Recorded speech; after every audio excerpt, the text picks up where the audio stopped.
புஸ்தகம் 15ஆம் அதிகாரம் 16 சொல்லப்பட்ட அந்த வேத பகுதியிலே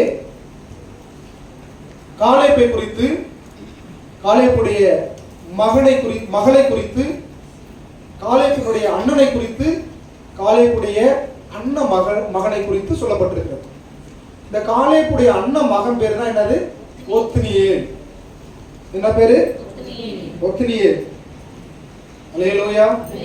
அவரை குறித்து இன்னைக்கு பார்க்க போகிறோம். ஒத்னியேல் இவர் யாரு? இப்போ காலேபுனாலே உங்களுக்கு ஞாபகத்துக்கு வரணும், கானான் தேசத்துக்கு 12 பேர் போனாங்க. அதுல 10 பேர் சொன்னாங்க அந்த தேசத்தை நம்ம பிடிக்க முடியாது, துர்ச்செய்தி பரப்பினாங்க. அந்த தேசம் ரொம்ப கொடுமையான தேசம். அங்க இருக்கிற ராட்சச மனுஷர்கள், அவங்க பார்வைக்கு நாங்க பூச்சியை போல இருந்தோம், எங்க பார்வைக்கு நாங்க எப்படி இருந்தோம்? பூச்சியை போலதான் இருந்தோம் அப்படின்னு சொன்னாங்க. 2 பேரு இல்ல, அந்த தேசத்தை நம்ம கர்த்தர் நம்ம கையில என்ன செய்வாரு? கொடுப்பார் அப்படின்னு சொன்ன 2 பேர் யாரு? ஒன்னு யோசுவா, இன்னொன்னு காலேப். ஆமென் சொல்லுங்க. ஆமென். உச்சாரமா சொல்லுங்க. அல்லேலூயா, அல்லேலூயா. வேதத்துல காலேப்ங்கிற ஒரு பாத்திரம் ரொம்ப முக்கியமான பாத்திரம். மோசே, யோசுவா, யோசுவாவுக்கு அடுத்தது யாரு? காலேப். ஆமென் சொல்லுங்க. இந்த காலேபுடைய அண்ணன் பையன் தான் யாரு? இப்ப காலேப் ஒன்று சொல்றாரு. என்ன சொல்றாருன்னா, இந்த கீரியாத் செப்போரை சங்காரம் பண்ணி பிடிக்கிறவனுக்கு என் குமாரத்தி ஆகிய அச்சாலை விவாகம் பண்ணி கொடுத்தேன். ஆமென். அல்லேலூயா. ஒரு ஊர்ல ஒரு ராஜா ஒரு போட்டி வச்சாராம். ஒரு நீச்சல் குளம். அந்த நீச்சல் குளத்துல முதல்ல இருக்கு, கொடிய பாம்பு இருக்கு, தேல் இருக்கு, எல்லாம் இருக்கு. இந்த நீச்சல் குளத்துல இங்க விழுந்து அந்த பக்கம் வர்றவங்களுக்கு என் பொண்ணு என்ன செஞ்சிடறேன்? திருமணம் பண்ணி கொடுக்குறேன். அப்படி இல்லைன்னா 100 ஏக்கர் நிலத்தை கொடுக்குறேன். அப்படி இல்லைன்னா ராஜ்யசபையில ஒரு மந்திரி போஸ்ட் கொடுக்குறேன் அப்படின்னாங்க. என்னென்ன டாஸ்க்கு? ஒண்ணு பொண்ணு கல்யாணம் பண்ணி கொடுத்துட்றேன், அல்லது 100 ஏக்கர் நிலத்தை கொடுத்துறேன், அல்லது மந்திரி பதவி. வாலிபர்லாம் பயப்படுறாங்க. எப்படிறாங்க? இந்த முதல்ல இருக்கு, பாம்பு இருக்கு, இதெல்லாம் தாண்டி எப்படிடா போறது? திடீர்னு பார்த்தா ஒரு வயசானவர் குதிச்சாரு, அந்தாண்ட வந்துட்டாரு. ஆமென். இப்ப கூப்பிட்டு அரண்மனையில கூப்பிட்டு, அப்பா பொண்ணு கட்டிக்கிறியா வானாங்கிறாரு. சரி 100 ஏக்கர் நிலம் வச்சுக்க, வானாங்கிறாரு. சரி மந்திரி பதவியே வச்சுக்க, வானாங்கிறாரு. என்னதான் உனக்கு வேணும்? என்னை யாரு பிடிச்சி தள்ளி விட்டதுன்னு முதல்ல தெரியுங்க.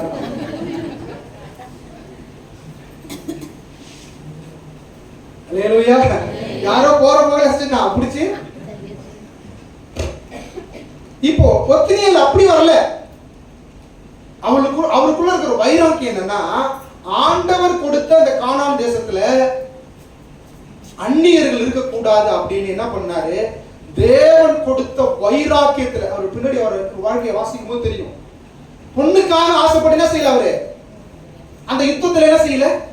பங்கு பெற இல்லை. ஆமென் சொல்லுங்க. அல்லேலூயா. என் கர்த்தர் கொடுத்த அந்த கானான் தேசத்துல கர்த்தருடைய ஜனங்கள் தான் இருக்கணும் அப்படின்னு யுத்தம் பண்ணி அந்த தேசத்தை பிடிச்சாரு. ஆமென் சொல்லுங்க. அல்லேலூயா. பிடித்த உடனே காலேப் கூப்பிட்டு என்ன செய்யறாரு? அவருடைய மகளை திருமணம் பண்ணி. ஆமென் சொல்லுங்க. இப்போ காலேப் அந்த தேசத்தை பங்கிட்டார்ல. ஒத்னியேல் குடும்பத்துக்கு எப்படிப்பட்ட ஆசீர்வாதம் கொடுத்தாரு அப்படின்னா, நீங்க வாசிக்கலாம், வறட்சியான இடங்களை கொடுத்தாரு. ஆமென் சொல்லுங்க. அல்லேலூயா. காலேப் கொஞ்சம் மோசமா தான் இருந்திருக்கிறார். இவர் நல்ல இடத்தெல்லாம் இவர் எடுத்துக்கிட்டு தன்ன குடும்பத்துக்கு எப்படி கொடுத்திருக்கிறாரு? ஆமென் சொல்லுங்க. சில நேரங்களில பாக பிரிவினை செய்யும் பொழுது நமக்கு அப்படியே கொஞ்சம் பாகபட்சமா செஞ்சிருவாங்க மனிதர்கள்.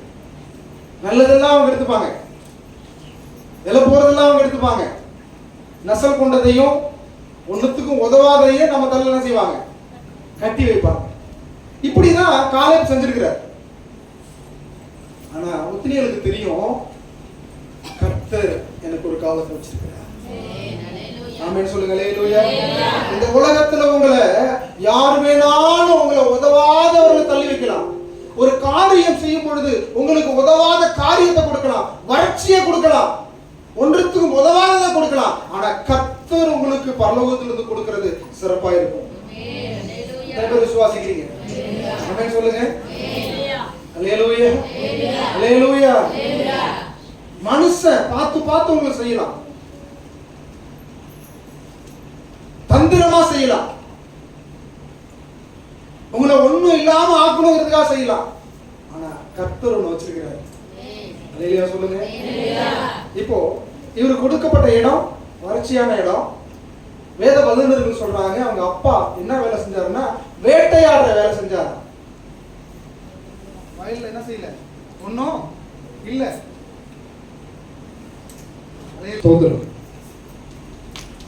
அதனால வேட்டையாடி சாப்பிடுவோம் அப்படிங்கிற ஒரு தொழில தானே செஞ்சிருக்காங்க. இந்த நேரத்துலதான் இவரு அந்த தேசத்தை பிடித்து திருமணம் பண்றார். திருமணம் பண்ணி அந்த முறைப்படி நடக்க வேண்டிய அந்த சடங்கு, மறுவீடு இதெல்லாம் முடிஞ்சு எங்க போறாங்க? அந்த வறட்சியான இடத்துக்கு என்ன செய்யறாங்க? கழுத மேல போறாங்க. ஆமென் சொல்லுங்க. 12ஆம் வசனம் வாசிங்க. அவள் புறப்படுகையில் என் தகப்பனிடத்தில் ஒரு வயல்வெளியை கேட்க வேண்டும் என்று அவனிடத்தில் உத்தரவு பெற்றுக்கொண்டு கழுதையின் மேலிருந்து இறங்கினார். ஆமென் சொல்லுங்க. இப்போ வீட்டுக்கு போறாங்க. அப்பா வீட்டுல இருந்து, பிறந்த வீட்டுல இருந்து புகுந்த வீட்டுக்கு என்ன செய்யறாங்க? போறாங்க. ஆமென் சொல்லுங்க. இப்போ கழுதை மேல ஏறியாச்சு. ஏறின உடனே இவங்களுக்குள்ள ஒரு பேச்சு நடக்குது. ஏங்க, உங்க வீடு வறட்சியான வீடுன்னு சொல்லியிருக்கிறீங்க, உங்களுக்கு நிலம்லாம் வறட்சியான நிலம்னு சொல்லியிருக்கிறீங்க, எங்க அப்பாட்ட போய் என்ன செய்யுங்க, கொஞ்சம் நல்ல நிலத்தை கேட்டு வாங்குங்க, நீங்க ஜெயிச்சிருக்கிறீங்களே அப்படிங்கிற பேச்சு என்ன செஞ்சிருக்கோம்? இருந்திருக்கும். ஆனா காலை அங்க ஒத்திரியார் சொல்றாரு, என்ன சொல்றாரு? அதெல்லாம் நான் கேட்க மாட்டேன், எனக்கு கர்த்தர் ஆசீர்வதிப்பார். உங்க அப்பா என்ன கொடுத்துதான் ஆசீர்வதிக்கும்னு அவசியம் இல்லை அப்படின்னு நிறைய கான்வர்சேஷன் செஞ்சிருக்காங்க, நடந்திருக்கும். அப்ப நீங்க கேட்க மாட்டீங்களா? நான் போய் கேட்கிறேன். அல்லேலூயா. இப்ப இந்த கணவன் மனைவிக்குள்ள ஒரு வித்தியாசம் என்னன்னா, கணவன் எப்படிப்பட்டவர் அப்படின்னா, எனக்கு கர்த்தர் தான் ஆசீர்வதிக்கணும், மனுஷன் என்ன பார்த்து என்ன செய்ய முடியாது, என்ன செய்ய முடியாது, ஆசீர்வதிக்க முடியாது. ஆமென் சொல்லுங்க. இந்த ஆசீர்வாதத்தை யார் தான் ஆசீர்வதிக்க முடியும்? ஆமென் சொல்லுங்க. அந்த எண்ணத்துல இருக்கும் பொழுது அந்த ஒத்திரியோட வாழ்க்கை எப்படி இருந்ததுதான் பார்க்க. ஆனா அச்சால் எப்படிப்பட்டவள் அப்படின்னு பார்க்கும் பொழுது, மனுஷன் என்னை ஆசீர்வதிக்க முடியும் அப்படின்னு பிடிவாதமா போயிட்டு கேட்டு வாங்குகிற குணமுடையவளாக யார் இருந்தா? ஆமென் சொல்லுங்க. அல்லேலூயா. உடனே உத்தரவு வாங்கிட்டு அப்பாட்ட போய் கேட்கிறா. என்ன கேட்கிறா? எங்க மாமனார் வீட்டுக்கு நான் புகுந்த வீட்டுக்கு முன்னாடியே நீங்க வறட்சியான இடத்தை கொடுத்துருக்கீங்க, இப்போ இன்னொரு ஆசீர்வாதம் என்ன செய்யணும்? தரணும். அல்லேலூயா சொல்லுங்க. இன்னொரு ஆசீர்வாதம் செய்யணும், எனக்கு தரணும். என்ன அப்படின்னா, வறட்சியான இடத்தையும் கொடுத்தீங்க, எங்களுக்கு கொஞ்சம் நீர் பாய்ச்சலான இடத்தை என்ன செய்யுங்க? அல்லேலூயா. அப்ப கேட்டா கிடைச்சிச்சு. நல்லா ஒண்ணு தெரிஞ்சுங்க, மனுஷன்ட்ட கேட்டாலும் கிடைக்கும். ஆமென் சொல்லுங்க. ஜாம சொல்லுங்க. அல்லேலூயா. மனுஷன்ட்ட கேட்டாலும் செய்யும், கிடைக்கும். ஆனா கர்த்தர் கொடுக்கிறது போல இருக்க. எத்தனை பேர் விசுவாசிங்க? அல்லேலூயா சொல்லுங்க. ஜாம சொல்லுங்க. அல்லேலூயா. இவ போறா, இந்த மாதிரி எங்களுக்கு கொஞ்சம் கொடுங்க கேட்கும் பொழுது காலேப் என்ன சொல்லிருப்பாரு? ஏன் அவர் வந்து கேட்க மாட்டாரா? சொல்லிருக்க மாட்டாரா? அவர் கழுது மேலே உட்கார்ந்துருக்கிறாரு, அவர் வந்து கேட்க மாட்டாரா? அவளுக்கு அவ்வளவு ஈகோவா? அப்படிலாம் நடந்திருக்கும். ஆமென் சொல்லுங்க. ஆனா எதை பத்தி என்ன செய்யல அவரு? நான் கேட்க மாட்டேன், என்னை யாரும் ஆசீர்வதிக்க முடியும்? கர்த்தர் தான் ஆசீர்வதிக்க முடியும். ஆமென் சொல்லுங்க. பல நேரங்களில் நீங்க நினைத்துக் கொள்ளுங்கள், ஆண்டவர் தான் நம்மளை ஆசீர்வதிக்க முடியும். மனுஷன் கொடுக்கிற ஆசீர்வாதம் அது ஆசீர்வாதமாக இருக்கவே முடியாது. நிறைய குடும்பங்களிலே நம்ம சந்தோஷமா இருக்கிறது நல்லா இருக்கும், ஒரு சண்டை வந்துருச்சு, ஒரு பிரச்சனை வந்துருச்சுன்னா உடனே கணவர் ஆரம்பிப்பாரு, உங்க அப்பா வீட்டுல இருந்து என்ன எடுத்து வந்த? ஆமென், அல்லேலூயா. உங்க அப்பா வீட்டுல இருந்து என்ன கொண்டு வந்த? ஊரெல்லாம் பாரு எப்படி செய்யறாங்க. இப்போ இந்த நேரத்துல பிரச்சனை இருக்கும் பொழுது ஆண்டவர் உங்களுக்கு செய்யணும்னு நினைச்சிட்டு இருப்பாருல்ல, நினைச்சிருக்க மாட்டாரா? ஆமென் சொல்லுங்க.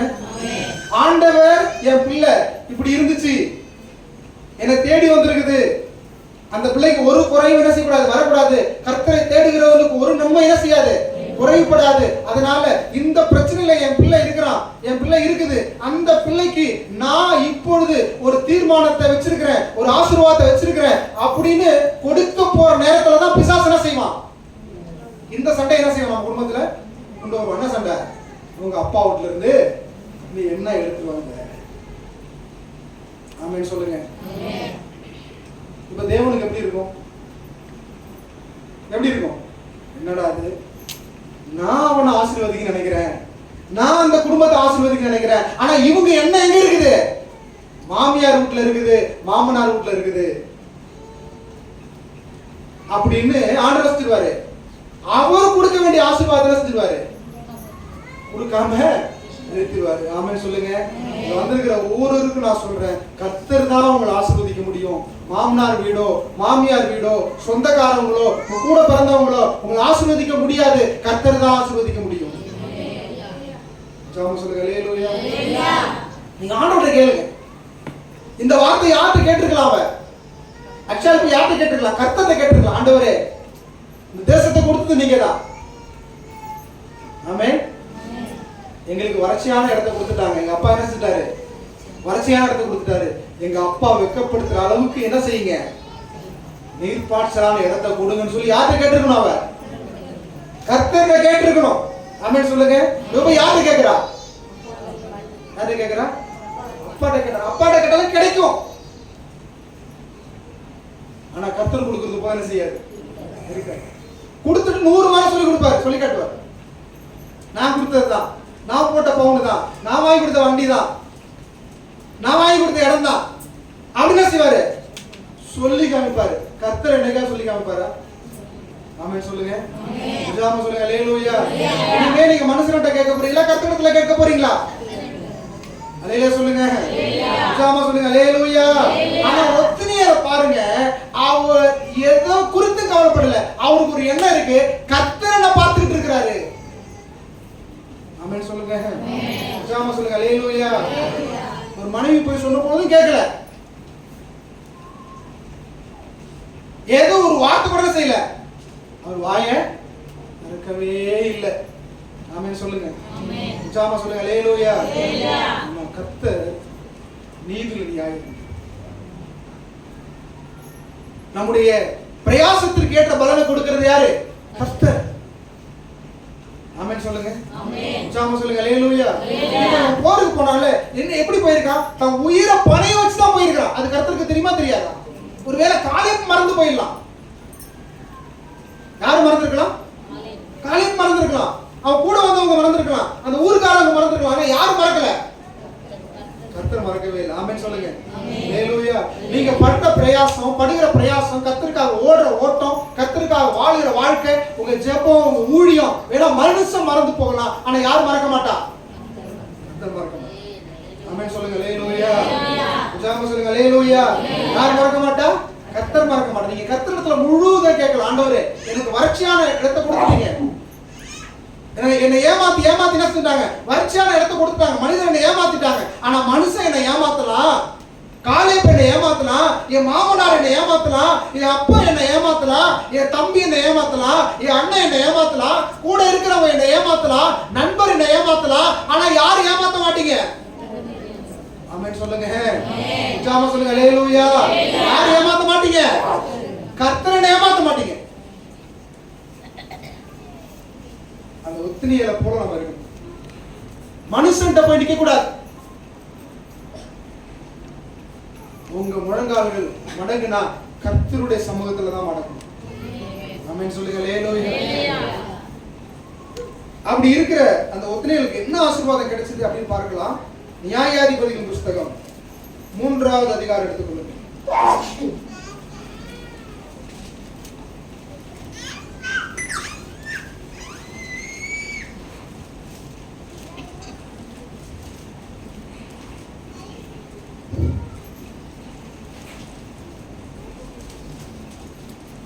ஒன்பதாம் வசனத்தை வாசிங்க. இஸ்ரவேலின் புத்திரர் கர்த்தரை நோக்கி கூப்பிட்ட பொழுது கர்த்தர் இஸ்ரவேல் புத்திரரை ரட்சிக்கும்படி காலேபின் தம்பியான கேனாசுடைய குமாரனாகிய ஒத்னியேல் என்னும் ஒரு இரட்சகனை அவர்களுக்கு எழும்ப பண்ணினார். ஆமென் சொல்லுங்க. அல்லேலூயா. இஸ்ரவேல் ஜனங்க ஒரு காலத்துல விற்கப்பட்டுட்டாங்க, அடிமையா போயிட்டாங்க. இப்போ கர்த்தரை நோக்கி கூப்பிடுறாங்க, ஆண்டவரே எங்களை காப்பாத்துங்க. அல்லேலூயா சொல்லுங்க. உற்சாகமா சொல்லுங்க. அல்லேலூயா. இப்போ யார ஆண்டவர் எழுப்பியிருக்கணும்? யாரை எழுப்பியிருக்கணும்? காலேபை தான் எழுப்பியிருக்கணும். அல்லேலூயா சொல்லுங்க. மோசே, யோசுவா, காலேப். ஏன்னா காலேப் தான் தேசத்தை என்ன செஞ்சாரு? பங்கிட்டு கொடுத்தாரு. காலேப் தான் நற்கிரியைகள் செஞ்சிருக்கிறாரு. ஆனா ஆண்டவர் யாரை மறக்கல? ஒத்னியேலை மறக்கல. ஆமென் சொல்லுங்க. அல்லேலூயா. அவன் ஒரு காலத்துல கர்த்தருக்காக தான் உயிரை பணைய வச்சு யுத்தத்துக்கு போனான்ல, ஜெயிச்சு வந்து கொடுத்தான்ல, அதை பார்த்துட்டு எந்த சூழ்நிலையும் போய் மனுஷன்ட்ட நிக்கல. இவனுக்கு வறட்சியான நேரம் இருந்த பொழுதும் துன்பமான நேரம் இருந்த பொழுதும் அவன் மனுஷன்ட்ட போய் நிக்கல, கர்த்தருக்காக காத்துட்டு இருந்தான். அப்படின்னு ஆண்டவர் என்ன பண்ணார்னா ஒரு ரட்சகனை எழுப்பினார். அந்த ரட்சகன் பேர் ஒத்னியேல். கரங்களை தட்டி நாம் ஆண்டவரை நினைக்கிறோம். சொல்லுங்க. அல்லேலூயா. அல்லேலூயா. கர்த்தரே எழுப்புறார். யாரை எழுப்புறார்? ஒத்னியேல். இப்போ இந்த ஒத்னியேல் எத்தனை வருஷம் நியாயம் விசாரிச்சானா? அடுத்த வசனம் சொல்லுது, அவன் மேல் கர்த்தருடைய ஆவி வந்திருந்ததினால் அவன் இஸ்ரவேலை நியாயம் விசாரித்து யுத்தம் பண்ண புறப்பட்டான். கர்த்தர் மெசொப்பொத்தாமியாவின் ராஜாவாகிய கூசான் ரிஷதாயிமை அவன் கையில் ஒப்பு கொடுத்தார். ஆகையால் அவன் கை கூசான் ரிஷதாயின் மேல் பலன் கொண்டது. தேசம் 40 வருஷம் அமைதலாய் இருந்தது. அல்லேலூயா சொல்லுங்க. 40 வருஷம் இஸ்ரவேலை யார நியாயம் விசாரிச்சது? ஆமென் சொல்லுங்க. வேத வல்லுநர்கள் சொல்றாங்க ஒத்னியேல் தான் ஃபர்ஸ்ட் நியாயாதிபதி. ஆமென் சொல்லுங்க. ஜாமா சொல்லுங்க. அல்லேலூயா. அல்லேலூயா. ஒத்னியேல் தான் ஃபர்ஸ்ட் நியாயாதிபதி. அப்போ தேவனாகிய கர்த்தர் நம்முடைய தியாகத்தை பார்க்கிறார். ஒரு பிரச்சனை வந்தா, ஒரு குறைவு வந்தா நீ மனுஷன்ட்ட போய் நிக்கிறியா? மாமனார் வீட்டுல போய் நிக்கிறியா? சொந்தக்காரங்க வீட்டுல போய் நிக்கிறியா? இல்ல தேவ சமூகத்துக்கு வருகிறியா? ஆமென் சொல்லுங்க. ஜாமா சொல்லுங்க. அல்லேலூயா. பல நேரங்கள் நம்மில் அநேகர் அப்படிதான் இருக்கும். ஒரு பிரச்சனை வந்தா மாமியாருக்கு ஏதாவது கிடைக்குமா? அண்ணன் தம்பியில நல்லா இருக்கிறாங்க, அவங்கள்ட்ட இருந்து ஏதாவது கிடைக்குமா? சொந்தக்காரங்க இருந்து ஏதாவது கிடைக்குமா அப்படின்னு எதிர்பார்த்துட்டு இருக்கிறோம். நம்ம போக வேண்டிய இடம் எங்க அப்படின்னா கர்த்தருடைய சமூகம். அல்லேலூயா. அல்லேலூயா. கர்த்தருடைய சமூகம். ஒத்னியேலுடைய மனைவி சொல்றா, எப்படியாவது போய் எங்க அப்பாட்ட என்ன பண்ணிரு, நீர்ப்பாய்ச்சலான தோட்டத்தை வாங்க அப்படின்னு சொல்லியிருப்பா. அதெல்லாம் வேதத்துல செய்யல, எழுதல, முடியாது. அவனுக்கு உள்ள ஒரு நம்பிக்கை என்னன்னா கர்த்தர் தான் என்ன ஆசீர்வதிக்க முடியும், காலேபை ஆசீர்வதிக்க முடியாது அப்படின்னு அவர் நிதர்சனமா இருந்தார். ஆமென் சொல்லுங்க. ஜாமா சொல்லுங்க. அல்லேலூயா. ஆனா அக்ஷால பேரை செய்யறா, தன் தகப்பன்ட்ட போய் பிடிவாதமா அந்த சொத்தை வாங்கிட்டு வர. ஆனா ஒத்னியேல் அப்படி இல்லை. காலம் இருக்கிறது, பல நாட்களுக்கு பிறகு, பல ஆண்டுகளுக்கு பிறகு ஒத்னியேல் என்ன பண்றாரு? முதல் நியாயாதிபதியா. ஆமென் சொல்லுங்க. ஜாமா சொல்லுங்க. அல்லேலூயா. சமஸ்த இஸ்ரவேலுக்கும் முதல் நியாயாதிபதி யாரு? ஒத்னியேல். அப்ப நியாயம் விசாரிக்கும் பொழுது வரி எல்லாம் யாருக்கு தான் வந்திருக்கும்? ஒத்னியேலுக்கு தான். ஆமென் சொல்லுங்க. ஒரு காலத்துல வேட்டைக்கார வாழ்க்கை. அன்னைக்கு ஏதாவது ஒரு மிருகம் கிடைச்சாதான், ஒரு பறவை கிடைச்சாதான் அவங்க வீட்டுல உலை கொதிக்கும். அப்படிப்பட்ட ஒரு வாழ்க்கை. ஆனா அந்த சூழ்நிலை கூட போய் மனுஷன் தான் என்ன ஆசீர்வதிக்கணும்னு மனுஷனுக்கு முன்னாடி அவன் நிக்கவே இல்லை. ஆமென் சொல்லுங்க. உற்சாகமா சொல்லுங்க. அல்லேலூயா. கர்த்தர் ஆசீர்வதிக்க முடியும். கர்த்தருடைய ஆசீர்வாதம் ஐஸ்வரியத்தை தரும். கர்த்தர் தான் என்னை உயர்த்த முடியும். அவர் என்னை ஏற்ற காலத்துல உயர்த்தும்படி அவர் பலத்த கைக்குள்ள அடங்கி இருப்பேன் அப்படின்னு அந்த ஒத்தினியை அவன் நின்றபடினால ஒரு காலம் வந்தது. அந்த காலத்துல கர்த்தர் ஒத்தினியேல் என்கிற ரட்சகனை என்ன செஞ்சாரு? ஆமென் சொல்லுங்க. அல்லேலூயா. உங்க வாழ்க்கையில அப்படி இருக்கலாம். உங்களுக்கு வேணும்னே வறட்சியான இடத்தை உங்களுக்கு கொடுக்கலாம். வேணும்னே உங்களுக்கு ஒன்றும் உதவாத காரியங்களை உங்களுக்கு செய்யலாம். உங்க எல்லாருக்கும் வேலை கொடுக்கும் போது உங்களுக்கு சம்பளம் வராத வேலையை கொடுக்கலாம், கஷ்டமான வேலையை கொடுக்கலாம். எல்லாத்துக்கும் மேல ஒரு நியாயாதிபதி இருக்கிறார். எல்லாத்துக்கும் மேல ஒரு எஜமானன் இருக்கிறார். அவர் கையில தான் நம்முடைய வாழ்க்கை இருக்கிறது. ஆமென் சொல்லுவோமா? ஜாம சொல்லுவோமா? அல்லேலூயா. ஆனா இன்னைக்கு இருக்கிற அநேக கிறிஸ்தவர்கள், அநேக கர்த்தருடைய என்ன நினைக்கிறாங்க அப்படின்னா, மனுஷன்கிட்ட போய் ஏதாவது வாங்கிக்கணும். நமக்கு பிரச்சனை வந்தா யார்கிட்ட போய் நிக்கணும்? மனுஷன்கிட்ட போய் ஏதாவது வாங்கிடணும்.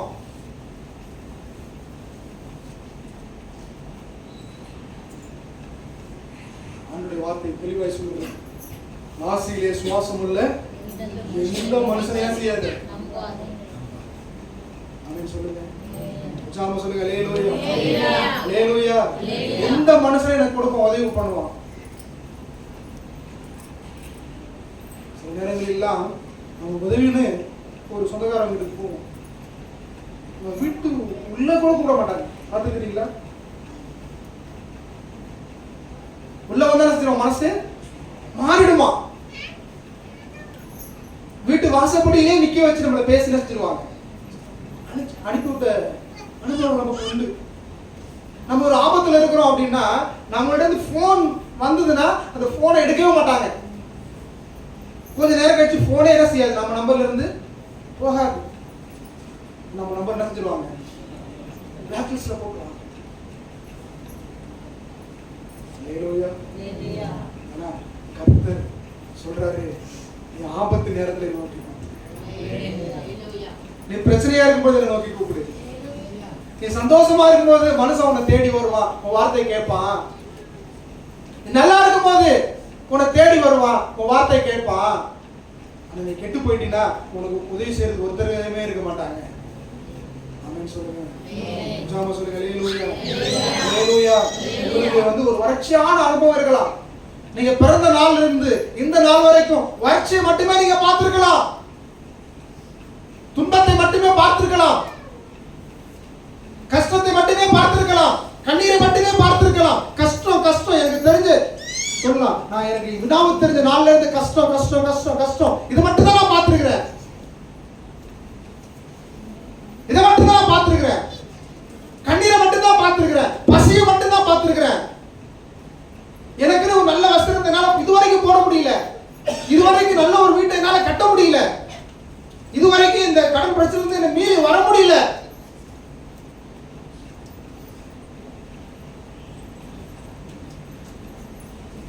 நீங்க இந்த ஒத்திரையில போல இருக்கலாம். ஒத்திரையில போல இருக்கிற சூழ்நிலையில அக்ஷால போய் அப்பா கிட்ட நிக்கிறீங்களா, அல்லது மாமனார் கிட்ட நிக்கிறீங்களா, அல்லது மனுஷன்கிட்ட நிக்கிறீங்களா, அல்லது நண்பர்கிட்ட நிக்கிறீங்களா, அல்லது வட்டிக்காரன் நிக்கிறீங்களா, தவணைக்காரனை எதிர்பார்த்துட்டு இருக்கிறீங்களா, குழுக்காரனை எதிர்பார்த்துட்டு இருக்கிறீங்களா? இன்னைக்கு கர்த்தர் எல்லாத்தையும் மாற்ற போகிறார். ஆமென் சொல்லுங்க. உற்சாகமா சொல்லுங்க. அல்லேலூயா. ஆசீர்வதிக்க முடியும்னா அது கர்த்தரால மட்டும்தான் முடியும். உங்க பிரச்சனையை மாற்ற முடியும்னா கர்த்தரால மட்டும்தான் முடியும்.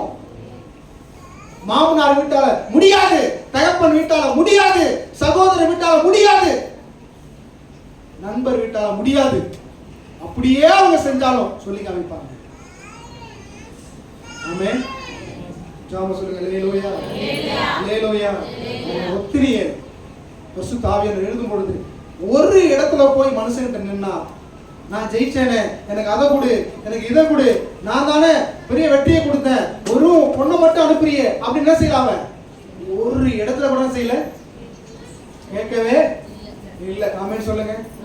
நாம ஒத்துணையில இருந்தா என்ன பண்ணிருப்போம்? நான் எவ்வளவு பெரிய வெற்றியை கொடுத்துருக்கிறேன். வெறும் பொண்ணு அனுப்பும்போது வெறும் பொண்ணு மட்டும் அனுப்புறிய, எனக்கு ஒரு தேசத்தின பங்கு விட்டு கொடுத்தா குறைஞ்சா போயிருவேன் கேட்டிருக்கலாம். கேட்கவே இல்லை. அல்லேலூயா சொல்லுங்க. உற்சாகமா சொல்லுங்க. அல்லேலூயா. மனைவி டார்ச்சர் பண்ணும்போது கூட போய் கேட்கல. எவ்வளோ போய் கேட்கிறா. ஒரு காலம் வந்துச்சு. அல்லேலூயா. உங்களுக்கு கர்த்தர் ஒரு காலத்தை வச்சு எத்தனை பேர் விசுவாசிக்கிறீங்க? இன்னைக்கு நான் வறட்சியான இடத்துல இருக்கலாம். இன்னைக்கு நான் ஒண்ணு இல்லாம இருக்கலாம். இன்னைக்கு நான் வீடு வாசல் இல்லாம இருக்கலாம்.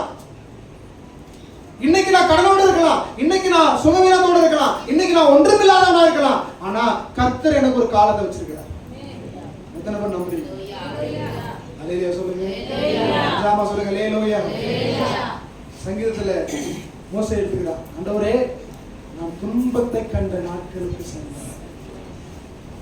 ஆமென். ஜாமா சொல்லுங்க. அல்லேலூயா.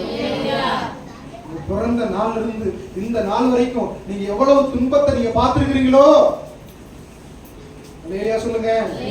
உங்க எல்லாரையும் நான் பார்க்கிறேன். என்னை விட கர்த்தர் உங்களை பார்க்கிறார்.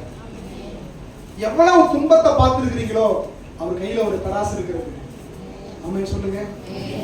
உற்சாகமா சொல்லுங்க. அல்லேலூயா. துன்பத்தை எல்லாம் ஒரு பக்கம் தராசுல வச்சு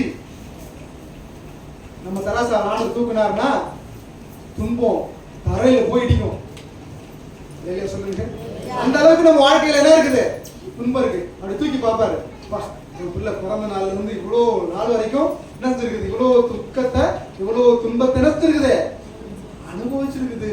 அதனால இந்த தராசுல சந்தோஷத்தை தூக்கி வை. ஆமென் சொல்லுங்க. தீர்க்காயத்தை தூக்கி வை. அல்லேலூயா சொல்லுங்க. செழிப்பை தூக்கி வை. அல்லேலூயா சொல்லுங்க. அப்படி தூக்கினார்னு வச்சுங்களேன், துன்பத்தை கண்ட நாட்களுக்கு சரியாக ஆண்டவர் உங்களை ஆசீர்வதிப்பார். ஜாம சொல்லுங்க. அல்லேலூயா. அப்ப நாம செய்ய வேண்டியது என்ன அப்படின்னா, மனுஷன் கிட்ட போய் என்ன செய்யக்கூடாது? நம்ம துக்கத்தையும் துன்பத்தையும் கஷ்டத்தையும் என்ன செய்யக்கூடாது? ஷேர் பண்ண.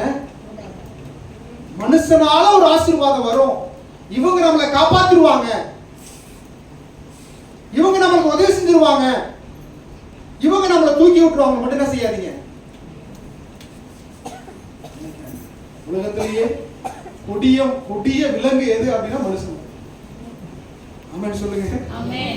எல்லா வீட்லயும் நாய்கள் ஜாக்கிரதை போட்டு வச்சிருக்காங்களே, அந்த போர்டு எப்படி வாங்கிக்கணும்? மனிதர்கள் ஜாக்கிரதை. இந்த வீட்டிலே மனிதர்கள் வசிக்கிறார்கள், ஜாக்கிரதையா இருங்கள். ஆமென் சொல்லுங்க. அல்லேலூயா. நாய்கள் கூட நம்மளை பழிவாங்க, மனிதர்கள் பழிவாங்க.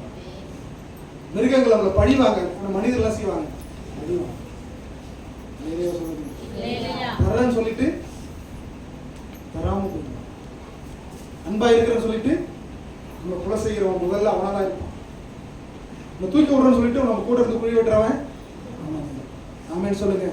எல்லாவற்றையும் ஒத்தனையே சரியா கிடைக்கும். ஆமென் சொல்லுங்க.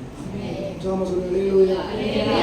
ஒரு நாள் கூட என் மாமனார் வீட்டில இருந்து தேசத்தை பங்கிட்டு கொடுக்கிறவர் அவர் தான்.